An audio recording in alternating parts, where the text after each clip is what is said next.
Yo, back from a week off. It is the Cap episode 205 here with my co-host RJ Levichin. I am Nate Sperlin. And on this episode, first off, we will start off by giving our condolences to the friends and family of DMX. Recipes DMX. We'll talk about his legacy and what he meant to us in the actual podcast. But also we have two projects to talk to you about. The first one being Lil TJay's Destined to Win, and the second one being the first of the trilogy from Brockhampton, their final concluding trilogy before the group splits up.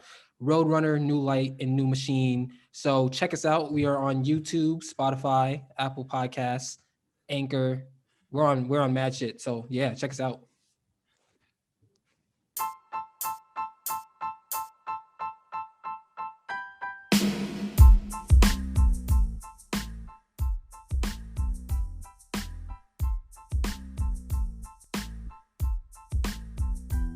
Yo, what's good? Welcome back to the Cap episode 205 here with my co-host RJ Levichin. I am Nate Sperlin. It's your weekly tour through hip hop. RJ, how you doing today? I'm chilling, bro. I'm chilling. How are you? I'm doing good. We got some unfortunate news to get to first, but aside from that, I'm doing all right. You feel me? How'd you spend the week off though? Like what'd you do? Work, man. I had a bunch of studying to do and a bunch of work. I got a new job, training for that new job and doing all that. But enjoying the end of a very, very exciting March Madness year. So Yeah. shout out to Baylor and Stanford. Fucking breaks off of them niggas, bro. Like they it was. I'm tight because I was late to the place that I was going, but I was like, nah, bro, if Gonzaga can get it back into 10, I wanted them to get it to single digits before the half, but I was like, if they can get back to 10 and they come out firing, it could be a game, and they did not come out firing. Yeah, no, Baylor adjusted, and they made the right adjustments. So I barely that even was watched a it, to be honest with you. very good Like the Nets game, were playing. complete game. I don't want to talk about the Brooklyn Nets. So RJ is the only person I know who lives in Brooklyn and hates the Brooklyn Nets, but that's a different story. bro, y'all are like the evil empire. Y'all are some Sith lords over there. You're just mad because we have the best uniforms and shit. Bro, your shit is black and white. Yeah, classic. Okay. Ooh. New York, look at us with our Sounds like Train niggas drip. printed some shit out and they had no toner left. It was just black and white. What happened? See, We'll just leave it like that. I that's how I know you be just sitting in your room just stewing about the Brooklyn Nets, just thinking about new ways to be hurtful to them. Nah, that's just basic. I mean, Oh, if I said this about clear. LaMarcus, oh my God, that will definitely get him tight, wouldn't it? Let me try it out. Okay, we can talk about LaMarcus's last few years in San Antonio, but we don't need to get into that. He dunked the last time I saw him play. Wow. Anyway, yeah, that was cool. Yeah. Oh wow, Blake he can Griffin dunk dunked again. too. Oh, Yeah. everybody can dunk again. I guess. Yeah. See, I knew the Nets were using HGH. They need to do some more drug testing. On Yeah, them that's why. motherfuckers, See, look at man. him. See, The aspersions that he casts on him. You just mad because Luka ain't doing shit this year, but that's fine. I mean, but Again, Porzingis is coming back a little bit though. He's playing more. He's playing better. Yeah. He really needs to stop getting texted. Really gotta stop. Luka. Yeah, Lucas Yeah. is getting he's getting close to that one game suspension. I mean, also at and the same he needs time, to I be feel there like for every game. also at the same time, I just feel like techs are just so cheap these days. Like, Nah, but Luca lets things get to him that he should. yeah, but like people like I agree. like I've refs seen some terrible refs be handing out texts. texts. I don't know who these niggas are. Yeah. I know it's like it's a new group or whatever. But Yeah. whatever. We're getting Anyway, that's not before we wrong get into- tangent. Before we this is what I wanted to do, but before we get into anything, please do us a favor, like and subscribe. Thank you for that. Give you a second. Hit that. Yeah, feel me? Hit that. Yeah, but anyway, we're here, and unfortunately, we have to start off with some really, really tragic news. Earl Simmons, better known as DMX, he unfortunately passed away on Friday at just 50 years old. That's a hip hop legend. It's just terrible that the monster, as he called it, ultimately won. And yeah, so, but we're not here to really be sad. We're really here to celebrate. So RJ, what are some of your favorite moments from DMX? Man, I think that my favorite thing about DMX was how real he was. You know, I think especially in the industry, especially, you know, being in the New York City kind of whirlwind of hip hop, especially in the early 2000s, you know, being lost in things is very, very easy, and turning into a very ingenuine person is, you know, honestly expected out of a lot of superstars. And he is one of the realest superstars that hip hop has ever seen, that music has ever seen. And I think that that's even clear by all the stories that have been coming out, whether it be with other celebrities, other musicians, other artists, other fans. You know, it's like, it's one of the, they're all coming out with positive stories. And I think that his demeanor, if you didn't know him or you didn't understand him, was very intimidating. But if you ever gave him like the ability to be himself, you understood that, you know, he cared about people. That's just like who he was. You heard that in his music. You saw that.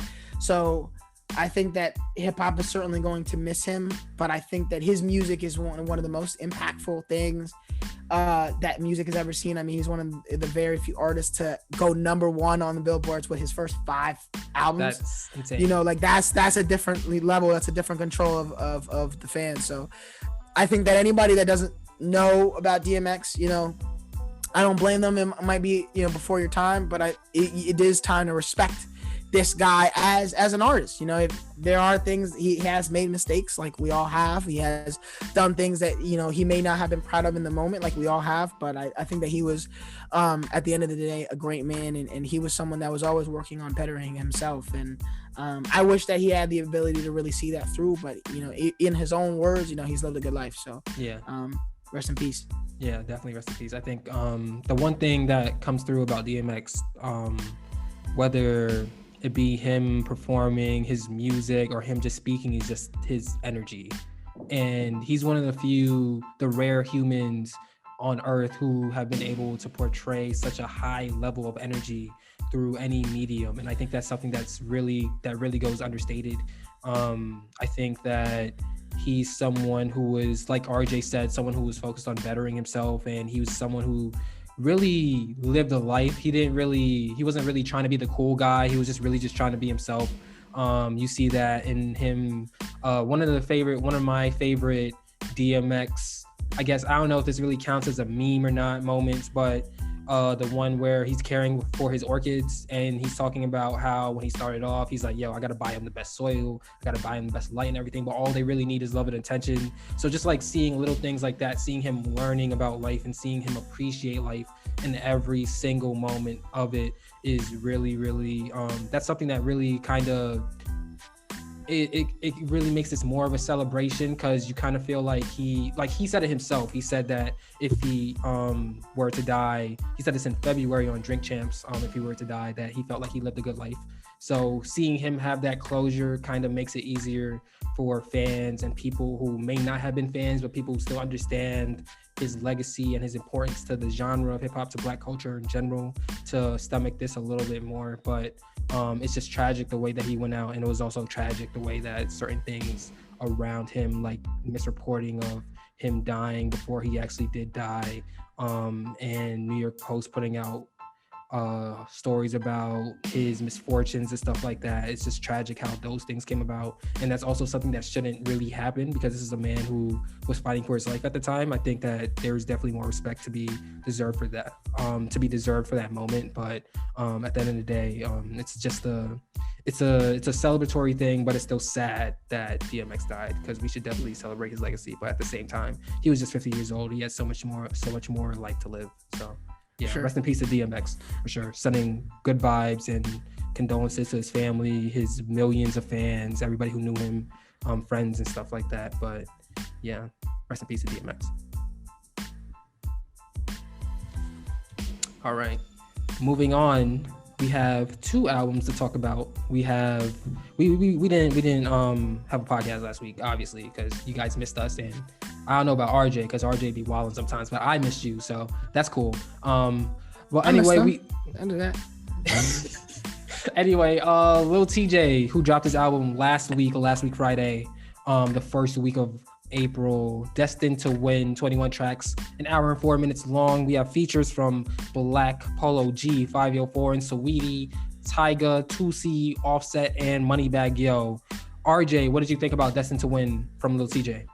I think that I just had to rearrange my expectations about him. I think that he gets more into an R&B bag. I think he's more like he's similar to A Boogie, especially early A Boogie, who I felt like was on that borderline. He could still give you hip hop vibes, but he was like clearly leaning towards, you know, making music for women and being more like the emotional like relationship rapper type. I think that he still gets into like a drill-esque bag, but I think that especially just understanding how the numbers work, I think that he's going to lean more towards an R&B sound. That being said, I think that it was a project that was more about his original sound, and I did enjoy that. I also think, you know, so the hit songs are good, but I also think the big thing that I learned about this project is I don't have him on the same level as a lot of the new guys. So I think Polo G outshined him in a way where I was like, okay, he's not on the same level as Polo G.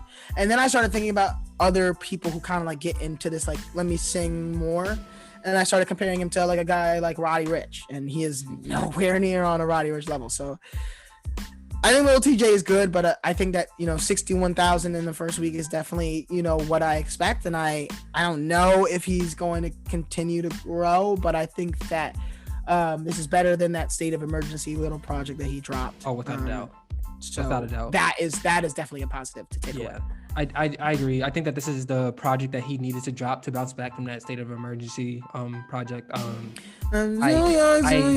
have no idea why that even came out in the first place. Personally, like, TJ had such great success on his first project, True to Myself, where he's doing the same things on this one, and then all of a sudden he's like, hey, let me try drill, and it's like, no, please just keep singing on trap blues beats, please. That's all I want.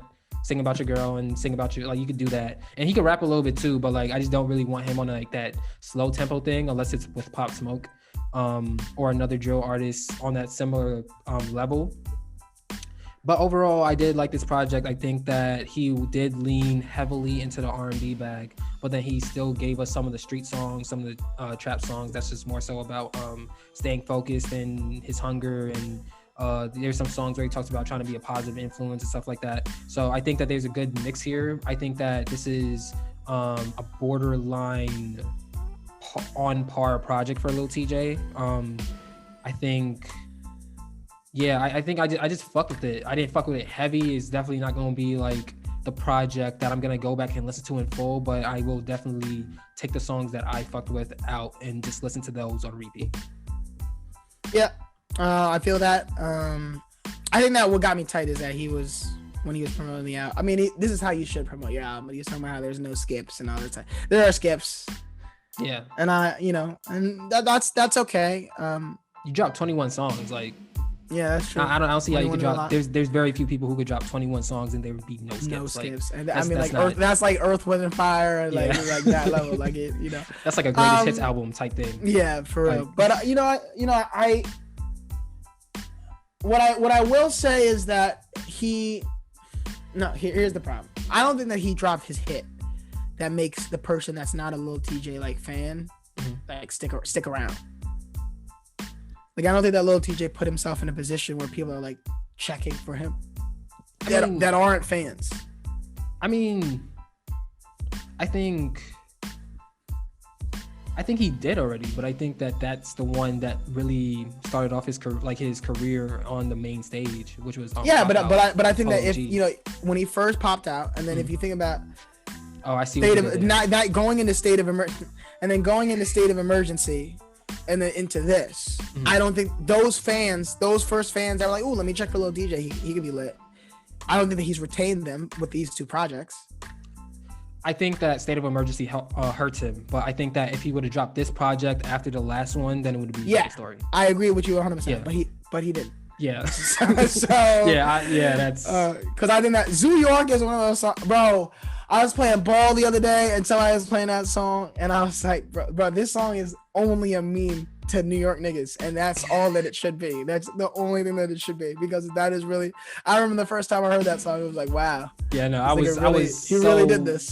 I was severely disappointed in that project, but that's why I'm glad to see him come back with this, and I think he heard the criticism and he definitely responded to it like he should. But now I think the important part about Lil TJay is, where does he go from here, from this standpoint, and like what new bag can he get into to grow his music out, or is there one that exists in the first place? I don't know. I mean, I think that there's one that already exists. It's difficult because he's so young, and in New York City Sonics are so kind of not in the air, but like there's a lot of different avenues that you could go. That, like, you know, he has time to decide that. But I kind of hope that he stays. I want him to create his own lane, because that's how you're successful as a New York artist. If you don't create your own lane as a New York artist, you'll get surpassed by someone else who does. I think going off of your point, I think that he's really more in the lane of like the closest comparison for him in a New York artist sense is A Boogie, but I do think that he leans more into that. Unlike A Boogie, I think that Lil TJay can lean more into that Lil Durk, Rod Wave kind of trap blue style a little bit more. You don't think so? I think he can. I think that A Boogie could easily get into that soulful bag. He just doesn't. I think he easily could. Well, I can't say that if you didn't give me any proof. Like, I think that he's like I think that A Boogie is like Lil TJay says, like, Usher is one of his biggest influences, and A Boogie seems like if he wanted to drop a straight R&B album, that he could, like, easily, no problem, no issue. He would just link with new producers and completely just be like singing. You said that's what I mean. No, I'm saying A Boogie. Yeah, that's what I mean. Is that like what he's been doing for the soulful bag? The soulful bag is directly adjacent from the R&B bag. Directly adjacent. Like, and I don't think that Lil TJay could do that. I mean, because Lil TJay also uses autotune too much for such musical genres to be accessed, because it's like, okay, it's just like those sounds clash when you're like getting into a soulful bag and then you just hear a bunch of autotune. That just like kind of like sus. Like, T-Pain is the only nigga that I feel like has been able to do that. At some points the autotune works for him in that type of bag where like, for example, Losses, one of the last tracks on the album is a really good song. I think Calling My Phone is also really good, and he still kind of tries to get into that auto-tune bag, but at the same time, it's still more of an R&B-ish type beat. So I think that it's definitely doable, but I think that if he were to do that, the execution on it has to be perfect. And I don't know if at this point in his career, we can expect perfect execution from Lil TJay. Right. I mean, he's also he's so young, so yeah, he has a lot of time. Right? He has a lot of time for sure. But like, do you? How long until we need another one? A year. Okay. I need him to do features though. Like, I would like to see him. Like, Polo G has an album coming out. I would like to see him on a Polo G album. I think at some point, hopefully, and this is just me thinking random. This is just me just thinking. I sit down and I think about who are two artists I want to see together. And one of the thoughts I've had is Lil TJay and Polo G in a collab project sense, because whenever they come together and they make music, it's usually really good music. Project like that is really going to show how much better Polo G is. That's fine. I mean, but Polo G is that's a business decision you can't make. But Polo G is possibly one of the next big superstars. Like, Polo G has a chance to be one of the next big superstars. No, I agree with you, but you can't. When you're a starting artist, when you're an artist that's trying to build a fan base and trying to put yourself on a mainstream level like Lil TJay is, setting yourself up for a project where you're gonna get outshined on every single song is not a good business decision. It just isn't. It really isn't. Because niggas are gonna be like, wow, Polo G ate on this nigga the whole album. I didn't even listen to this album because of Lil TJay. I listened to this album because of Polo G. You never want to put yourself in that position. I still think Lil TJay can hold his own though. Bro, I don't even I'm not even gonna hold you. I don't disagree with you. On a full project, Polo G, Lil TJay, Polo G is really going to embarrass that. That's like saying, yo, Absol and Kendrick Lamar on a project. Kendrick Lamar will eat him every single track. No, it's not the same. Like, it is not the same. Yes, that is not the same. Yes, no, because Absol is extremely lyrically gifted. Yes, and Kendrick Lamar is extremely lyrically gifted, and the bag that they would get in on a song. It is that Absol can't be outshined by Kendrick on a lyrical level. Kendrick would have to outshine him on his artistry bag and do all the experimental thing. But when it came straight on spitting bars, Kendrick Lamar, the disparity isn't big enough. But Kendrick carried this nigga for the whole album. But you know what the thing is between Absol and Kendrick Lamar that actually kind of, from someone who's a casual fan, might actually make it a big difference. Absol's flow is like awkward. It's a very awkward flow, and it's really one that you have to get used to. Like at first thought and at first listen, if you're listening to Absol, I don't really think you're gonna really gravitate to it. But after more listens and just understanding what he's saying and understanding once you get a better idea of what Absol is trying to do. This is such a bad comparison. There's so many artists you could. They're like Absol is so talented at what he brings to the table. Yes. That I don't think, like, Lil TJay is not the most talented at what he brings to the table in the industry. And Absol is a guy that when he gets in his bag, there are not many people that can touch him at his bag. Mm-hmm. Lil TJay can be outshined by niggas getting hit. That's what I'm saying. But his bag is so specific. That's what I mean is that Kendrick wouldn't be putting Absol in situations where Absol will fall out of place. And that's what Kendrick because Kendrick is so talented, they can come up with a project where the chemistry is clear and they're on the same vibe. Polo G getting in a Lil TJay bag is gonna outshine Lil TJay. Polo G staying in a Polo G bag with Lil TJay there is gonna outshine Lil TJay, and like that is what I mean. Like I'm trying to think of a situation of a better example of artists who are kind of in a similar bag where one artist is clearly better, and I would say something like I'm trying to think of that shit too. To be honest, I'm trying to think of someone I'm trying to think of somewhere like it would actually be there. Cardi, Lil Uzi. Here's a good example because I think that they're very talented, but I think that it would still be clear. Okay. J. Cole and Wale. Wale is an extremely good, gifted rapper. Next to J. Cole, he looks average. Okay. And that is what I mean. Mm-hmm. Is that it's not even like they wouldn't have good chemistry. It's not like they wouldn't make good songs. It's not like Wale wouldn't hold his own. It's not like those things wouldn't happen. But side by side for 10 songs, 15 songs, you're gonna be like, oh, J. Cole is clearly better than this nigga and clearly just outperformed him. And it's like one of those things where like you put Kawhi and Paul George on the same team and then you look at a bunch of seasons and you're like, oh, clearly Kawhi is the better basketball player. Clearly Kawhi. Or who's like a better tandem where like Jason Tatum and Jaylen Brown. It's like they're it's like very clear who is the better player over every single game. It's very clear. Is that Polo G? It's gonna be very clear. And I would, if I was Lil TJay's team, I would be like, hey, bro, if you want to do like 4 or 5 EP, if you want to do an EP, do the EP.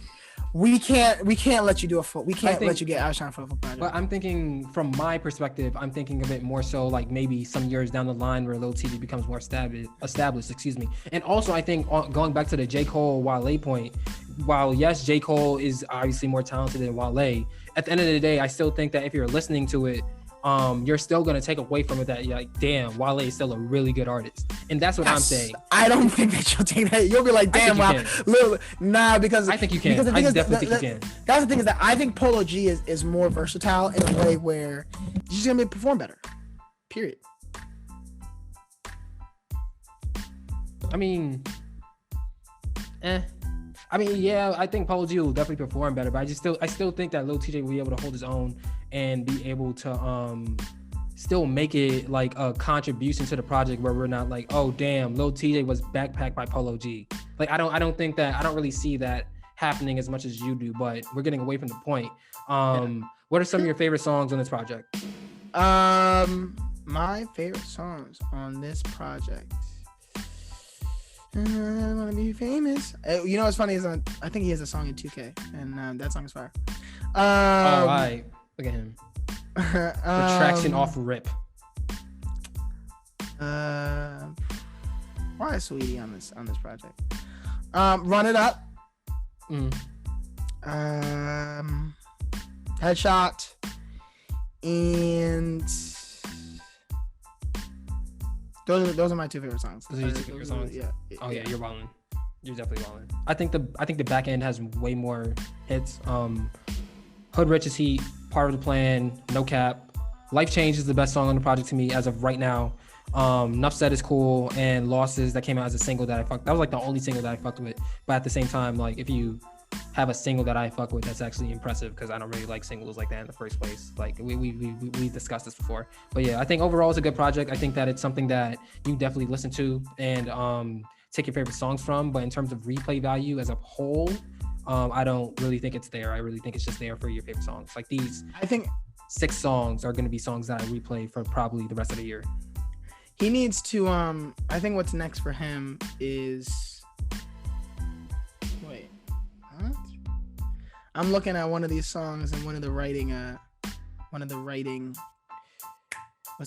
writing credits is for Drake on Born to Be Great. I don't know if it's because of a sample or something, but I think that he needs to link with specific producers. There's a lot of variety in producers on this project. The people that are most frequent are Bordeaux and Non-Native on Born to Be Great, Calling My Phone, Headshot, Irregular Love.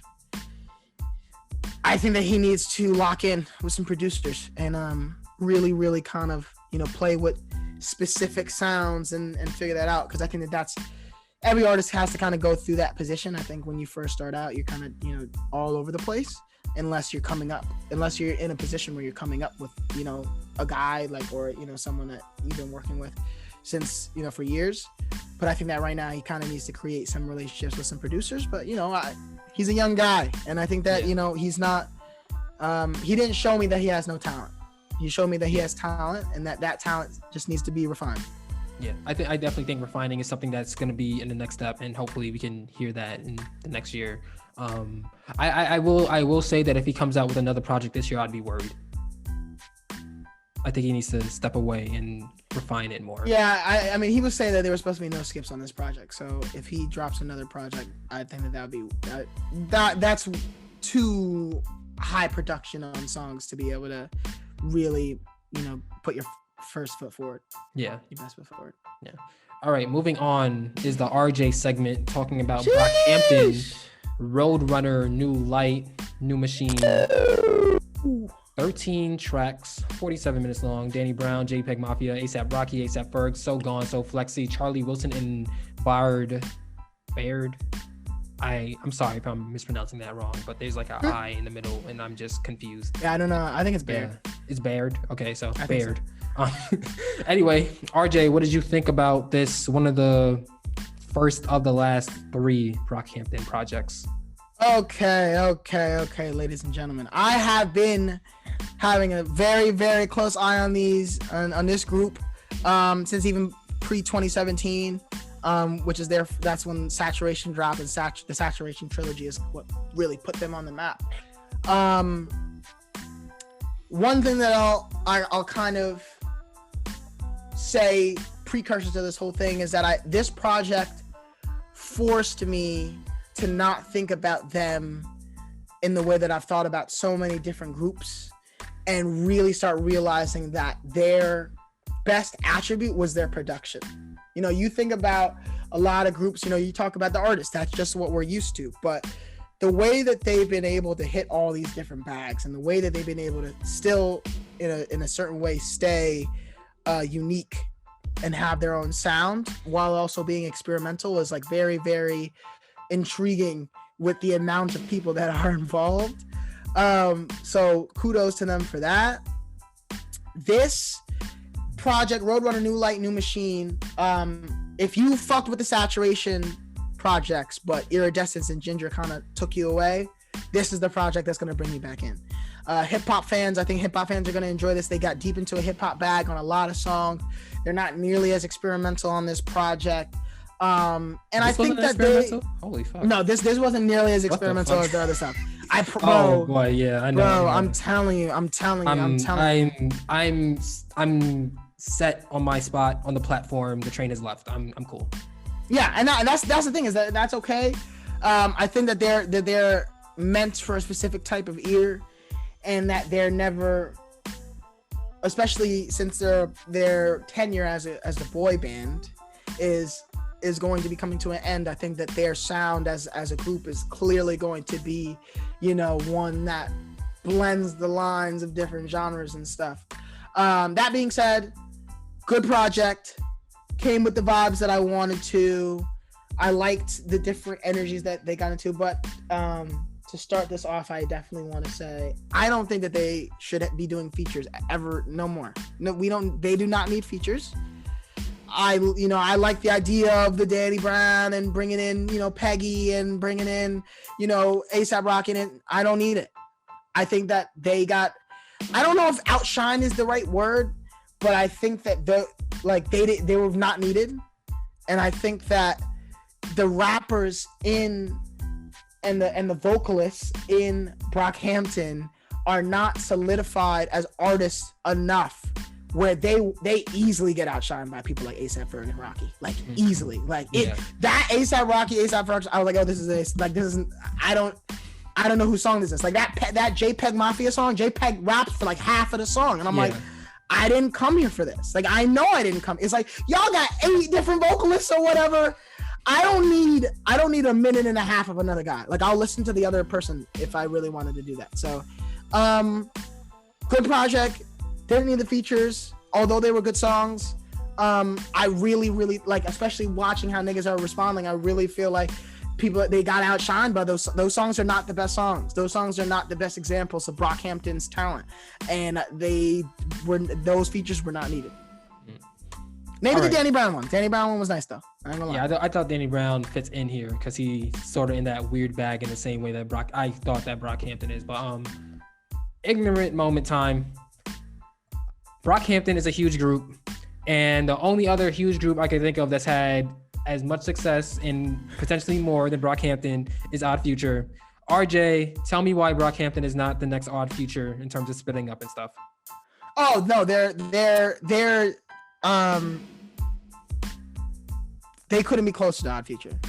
I think the only difference between Odd Future and Brockhampton is I don't think that the vocalists aren't as involved in the actual production in the music.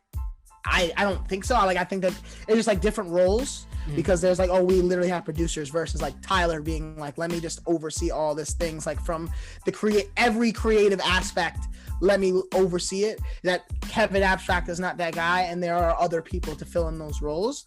So the breakup is going to be, I don't know if you're going to have the same outcomes where, there's going to be a Frank Ocean level person and a Tyler level person and an Earl level person, and still room for a guy like Damo. Like, I don't think that it's going to be the same for Brockhampton. I think that, because I think that they were so much better as inflections of Brockhampton. That being said, my favorite artist is Bareface, and he's like the singer nigga. So it's like, but I think that I think that Matt Champion and Kevin Abstract, like, they all have the ability to do it. But I think that, like, besides Kevin Abstract controls so much of the creative aesthetic of Brockhampton on a musical level that I am worried about what it looks like going forward on their solo existence. At the same time, I don't know if they're all going to try to be solo art. Like, I don't know what that looks like for them as individuals. But I think that the biggest difference between them and Odd Future is that Brockhampton is a lot more deliberate with their artistry. And what do you mean by that? They, like, Brockhampton is a group of people that met on a Kanye West forum to create a boy band, and was very specific on, we're gonna make music, but we're gonna do it our way, and we're gonna do it different. And Odd Future is like, we're a bunch of talented kids being talented kids, and that's it. Whether it was Loiter Squad, whether it was Wolfgang, whether it was the music, whether it was the clothes, whatever, skateboarding, it was kids being kids, straight up. It was raw adolescence. And Brockhampton is like raw angst, but it feels like we're trying to give you angst in your face. Like every project's like, here's angst in your face. Take all the angst that I have in my body. Hey, do you want to hear some anger? You want to hear some anger? Angst? Pull up. Here, get it. Here's right here. And it's like, if you're like Odd Future, there are bags. I'm not gonna say because Odd Future was out of pocket, like on purpose, a lot of the times. There were bags that some Odd Future artists, when they were Odd Future and after Odd Future, that a 30-plus-year-old could enjoy. I don't see that. Brockhampton does not get into that bag. They're not refined in that level. They're a lot more, let me give you the angst and the energy and like the chaos. And that's mad cool. That's honestly some of my favorite songs on the project. And that is really cool. I think that's why their fan base was mad young. And I think that Odd Future's fan base was young, but they also had old niggas having their eye on them the whole time. Like that was the noise that they were making. That old niggas was like, what are these niggas doing? Like angry. Like Brockhampton was like, oh yeah, that's just young nigga shit. That's some young nigga shit. And Odd Future was like, these people are a problem. Like this is an issue. And like that and honestly, if you see how Frank and all the main heads of Odd Future have evolved, those niggas was right. Like Tyler the Creator has become a problem. Frank Ocean was a problem immediately. I have never seen an artist be touted and picked up by Jay-Z, Kanye West, and Beyonce so quickly. I've never seen that. Beyonce was there like, I heard this nigga sing a few notes and was like, nah, we gotta get that nigga on a plane. Like I've never seen there's nobody in Brockhampton that I think would have that level of prowess and talent. So I think that's why I don't compare them, but I think it's easy to compare them. That being said, very good project. This makes me really excited for the last two. If they have two more projects, if it really is they're dropping 3 and then they're gone, and this is 1 out of the 3, I'm extremely excited for 2 and 3, and I'm extremely excited for 1, the different inflections. 2, I think that they've got their grit back. They lost a big member with all the scandal of Amir Van, and I think that he brought in a lot of hip hop grit, which allowed them to get into the experimental, let's get singing and emotional bag. And now they're back with the grit. So I love that. And I really think that Brockhampton, what they show me is like, they could drop 2 songs where you're like, oh, this sounds like some Wu-Tang shit. Oh, this sounds like some Outkast shit. And that is something that there's not a single other entity in music where they could put 2 songs together like that. It just doesn't exist. And I think that is something very specific to Brockhampton. That is something special about Brockhampton. I'm going to be sad to see them go. But I also think that this project also makes me appreciate their experiment, their Iridescence and Ginger, their last 2 projects, makes me appreciate it more, because I think that I see those things for what they were, and I understand that wasn't the start of a train that wasn't going to be stopped. That was just a moment, and that they're back to the shit. And I think that this is their best project that they've dropped since the Saturation trilogy. And I'm really excited for what's next, and I'm gonna be sad to see him go for sure. Yeah, I think listening to this project, this falls into the category for me of, I recognize that they're talented, but it's not for me. I recognize that they're talented. Obviously, the beat selection on this shit is fucking crazy. I believe track 2 was the one that gave me the thought. If you ever watch Rick and Morty, I believe it's the 4th one where Rick and Jerry end up getting taken by the aliens who want to know what concentrated dark matter is, and then like they just set the it's a simulation thing, and then they set the simulation thing on low for Jerry, and they just put no effort in making him feel like he's on Earth. And then the product of that is something called Human Music, which Jerry ends up liking. I think that track 2 definitely sounds like Human Music, so I appreciated that. I don't know if that's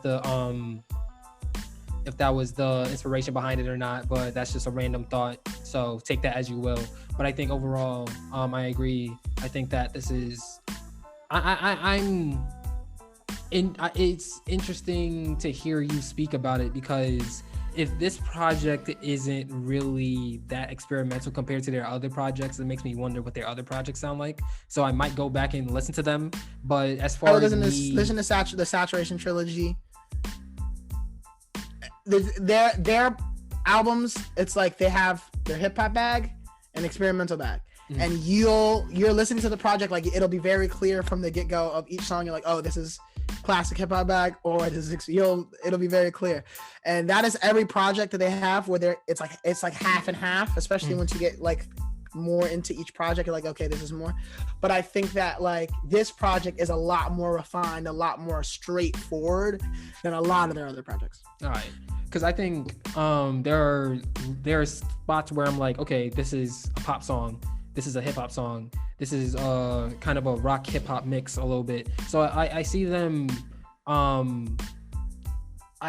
Again, they're talented, but I feel like at this point in their careers, especially since they announced that their band is gonna break up and there's only 2 more projects after this, I think that I'm just on the platform and the train has left the station and the train is about to be at its last stop. So I will listen to the next 2 for sure. I'm pretty sure we're probably going to talk about it, but I don't know if I don't think that they can capture me as a fan because of the current situation that they're in.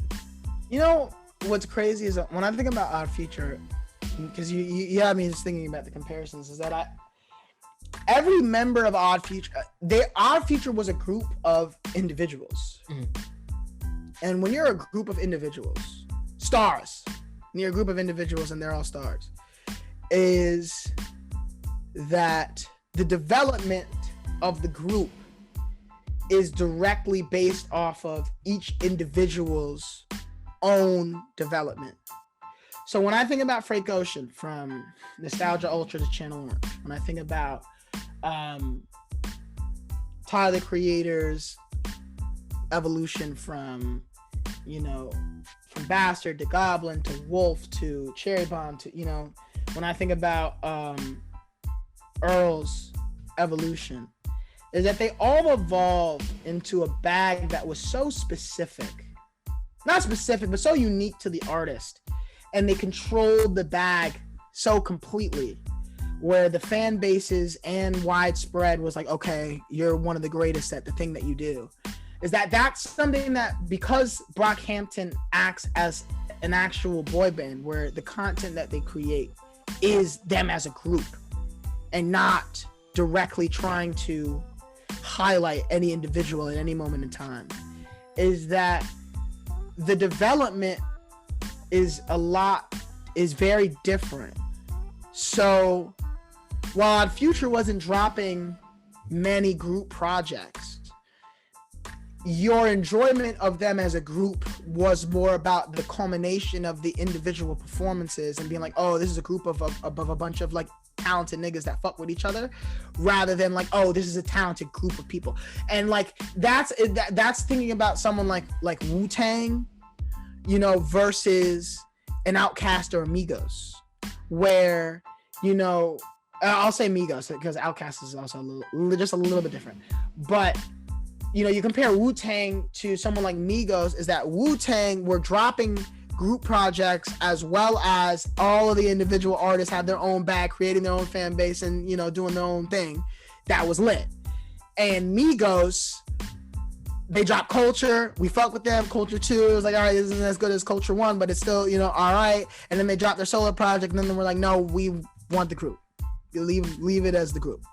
Is that I don't think that Brockhampton is going to fall into a situation where they're going to break up and everyone's like, oh, no, we like the group better. Like, I don't think that's necessarily what's going to happen. But I think that Odd Future we were never going to be in that position, like, ever. Because you knew, like, Frank Ocean is that guy. Tyler the Creator is that guy, and they can be that guy as a group. They can be that guy as themselves. It's whatever. They're all Jims and Joes. Yeah, Jims and Joes, right? Is that I think that Brockhampton, they're good for what they were, and I think that they enjoyed their time. I think that the most likely people to drop, I think that Bareface is going to be the next. He has like a Justin Timberlake bag that he can get in. I think that Kevin Abstract is a great artist. He's a great artist. So I think he has the potentially to go far. The people that I'm looking forward the most to is going to be Dom McLennan, Matt Champion, and Merlin Wood and Joba. Those are like 4 of the artists that I think are very talented within the Brockhampton sphere, but I don't know how I'm just impressed that you remember all these names, to be honest with you. I know Matt Champion is one of my favorites. Kevin Abstract is the only one that like really says nigga, so like I know that it's him when he is him. Joba is very specific, and Merlin Woods literally says his name every single time he raps. And then it's like, oh, I know those niggas, and then it's Dom. So it's like one of those people who's like, you know, you listen to all the projects and like you start to be like, oh, this is very specific. I know who this is. But I ain't gonna lie, like there are songs where I'm like, is this Kevin? Hold up, I think this is Kevin. I don't know. He hasn't said nigga yet. Oh, there it is. Oh, There it is. There's Kevin. There's Kevin. Oh, wait, Dom say that. Oh, wait, that's Kevin. Yeah, you know, it's funny because it is really funny because they're like Matt Champion and Joba. I think are 2 of the best. You know, are 2 of the best vocalists. I mean, they're all on a different level, but like I couldn't imagine being in a group where I couldn't sing all the words to all our best songs. Like, I couldn't imagine that. Niggas looking at me. Like, I'm just singing our song, guys. Everybody in the concert, and they're like, yeah, we're getting to this, yeah, and then the N word comes up, and they're like, and niggas like, we not even at the performances either. All right, no, it's cool. I understand. I don't even need to say it. I understand. I mean, you guys know I'm not racist. Like, I fuck with you guys. Like, we're in a whole boy band, but like, all right, if it's like that, like, and you know, I think that was really funny. They're a good boy band. I am excited because I think that. Like if I look at their discography and this is the start of their end trilogy, and it's like Saturation, experimental projects, and then their end trilogy, very, very great discography. What is that? That's like in the way that when you look, it's like 7-8 projects, right? That's 8, yeah. Yeah, that's 8. Yeah, that's 8. So that's a great discography, yeah. Really enjoyable, and for the type of group that they are sonically, that's how I think that you should go. Because we talk about it all the time. You create the bag that puts you on.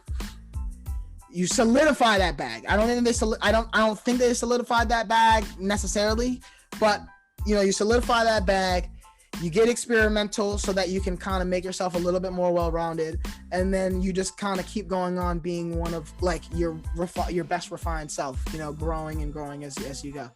And I think that the formula, from what I make see, anyone a hit. Yeah, seriously, we could. Yeah. And I think that, you know, Lil TJay, this is the solidification.